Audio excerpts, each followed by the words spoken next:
যে এই কলিযুগে সাধু চেনা খুব কঠিন।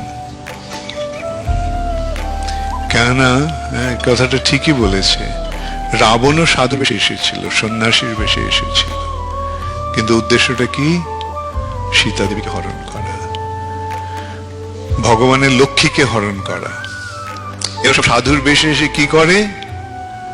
ভগবানের সেবা করতে আসে না, ভগবানের লক্ষ্মীকে হরণ করতে আসে। অতএব এই সমস্ত সাধুদের থেকে সাবধান থাকবে। আর সেই জন্যই এরা কি খুব সুন্দরভাবে সুচন্দ্রটা বললেন, ওরা আসে সাধু সেজে, তারপরে চরমে কি প্রকাশ পায়? তারা সব রাবণের বংশধর, তারা রাক্ষস অসুর। তাই বাইরের বেশ দেখে সাধুকে চেনা যায় না বা চেনার চেষ্টা করা উচিত নয়।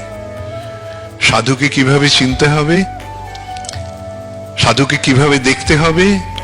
সাধুকে আমরা চোখ দিয়ে দেখব না, সাধুকে আমরা কান দিয়ে দেখব।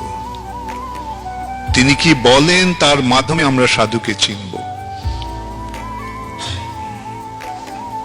শিল প্রভুপাদকে আজ সারা পৃথিবীর মানুষ চিনেছে।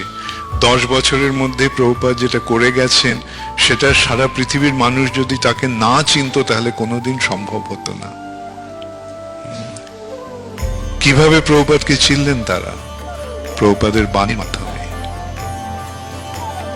প্রভুপাদ